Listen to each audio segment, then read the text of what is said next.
Welcome to Shree Learning Academy. Our today's topic is hijacking attacks. So let's get started. Hijack attacks refer to instances where a malicious actor seizes control of a session that belongs to an authorized user. Depending on the specific method employed, certain forms of hijacking can cause the client to lose their connection, while others may allow the attacker to establish a separate connection to the targeted system or service. Let's see some of these hijacking techniques. Clickjacking. Clickjacking refers to a type of attack that occurs on a web page and results in the user's click being directed to a different location than they intended. This can be achieved through the use of hidden or invisible overlays, frame sets, or image maps. If a user encounters an item or link on a web page and clicks on it, an invisible or hidden layer can intercept the click, causing the request to be directed towards a destination other than what the user originally intended. Clickjacking has the potential to facilitate various types of attacks, such as phishing, hijacking, man-in-the-middle, and man-in-the-browser. There are numerous instances of clickjacking, such as disguising an Amazon buy button behind a play button image, luring users into enabling their microphone or web camera, causing users to make their social media profiles public, downloading malicious software, such as backdoors, rootkits, and ransomware, and generating fake advertisement clicks. Session hijacking. Session hijacking, also known as TCP/IP hijacking, is a type of attack in which an intruder gains control of an ongoing communication session. The attacker can take on the identity of either the client or server, depending on their objectives. Typically, during session hijacking, the other party involved in the communication, usually the client, is disconnected from the session. As a result, they become aware that the communication has been disrupted and that the session has been interrupted. Nevertheless, the affected party may not immediately recognize that they were unintentionally involved in a session hijacking attack. Several tools can be utilized to execute session hijacking, including Etcap, Kane, Juggernaut, and Hunt. To prevent TCP/IP hijacking attacks, countermeasures include implementing encrypted protocols and conducting midstream reauthentication at regular intervals throughout the session. Furthermore, modern and secure protocols often incorporate preventative measures that make it extremely challenging, if not impossible, to execute session hijacking. These features consist of robust nonlinear sequencing regulations along with short timeout values for timestamps. URL hijacking.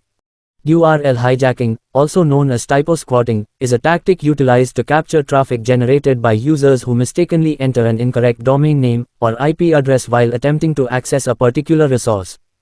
A squatter anticipates URL typos and registers those domain names, directing the resulting traffic to their own website. URL hijacking can be carried out for competitive purposes or with malicious intent. Common types of variations employed in typo squatting include misspellings, such as google.com, typing errors, such as google.com, alterations of a name or word, for instance, plurality, as in googles.com, and utilization of different top-level domains, such as google.org. The phrase URL hijacking can also refer to the act of showcasing a hyperlink or advertisement that resembles a recognized product, service, or website. However, once the user clicks on the link, they are redirected to a different location, service, or product. This can be achieved through various means, such as creating websites and pages and utilizing SEO, search engine optimization, techniques to increase the visibility of the content in search results. Alternatively, adware may be employed to replace authentic ads and links with those that direct users to alternate or malicious locations. Domain hijacking. Domain hijacking, also referred to as domain theft, is a nefarious act that involves altering the registration of a domain name without the explicit consent of its legitimate owner. This can be carried out in a number of ways, such as stealing the owner's login credentials, leveraging XSRF, session hijacking, or MITRE attacks, or exploiting a vulnerability in the domain registrar's systems. Occasionally, when an individual registers a domain name right after the original owner's registration expires, it may be labeled as domain hijacking, but this isn't entirely accurate. While this may be deemed an unethical practice, it doesn't constitute an actual hack or attack. This practice entails exploiting the oversight of the initial owner's failure to manually renew their registration or configure auto-renewal. If an owner neglects to renew their domain registration, they may lose their domain name, and there may be no viable option other than to reach out to the new owner to inquire about regaining control. In such cases, many registrars implement a "you snooze, you lose" policy for expired registrations. Losing control of their domain and having someone else take over can have a profound impact on an organization, its clients, and visitors. This could lead to the unavailability of the original website or online content, or it may not be accessible under the same domain name. The new proprietor has the ability to host entirely dissimilar content or even a deceitful replica of the previous website. This deceptive practice can deceive visitors, resembling a phishing scam, which could lead to the extraction and collection of personally identifiable information, PII. Cookies. HTTP is referred to as a stateless protocol, because it does not store any data regarding the previous interactions, or history of requests made by a client. In essence, when a client, such as a web browser, sends a request to a web server via HTTP, the server treats the request as a discrete and separate event, with no knowledge of any prior requests made by the same client. This implies that each request is processed as a new and self-contained request, with no linkage or reference to previous requests made by the same client. Consequently, the server cannot recollect any data from past requests or sessions and must use additional methods like cookies or tokens to maintain continuity of stateful behavior over multiple requests. A cookie is a technology used by web servers to track and respond to a user's sequential browsing of several web pages. Its primary purpose is to enable various functionalities such as preserving an e-commerce shopping cart, directing product display, or monitoring your website visit patterns. Unfortunately, the original benign intentions behind cookies have been perverted by malicious entities. Nowadays, cookies are often employed as a tool to invade your privacy by collecting data about your identity, login details, browsing tendencies, work routines, and other personal information. A cookie can be easily misused against a web browser to acquire significant details about a user, which can enable an attacker to pose as the victim online. For this reason, it is usually advised to block third-party cookies from all sources, as well as first-party cookies from all but the most reputable websites.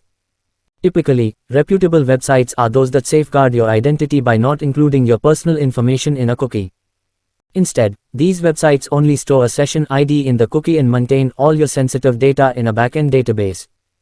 Disabling trusted first-party cookies, also known as session cookies, will render certain features, such as e-commerce shopping carts, online banking, and posting to discussion forums, inaccessible. Cookies may be exploited in a web service connection hijack, where the attacker establishes a separate connection while the legitimate user retains their connection. This is achieved by the attacker obtaining a copy of the cookie either during its transit between the legitimate client and server or by directly extracting it from the client's storage device.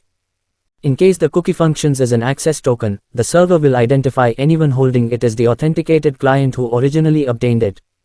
The attacker installs the stolen cookie on their own system and utilizes their own web browser to access the targeted server.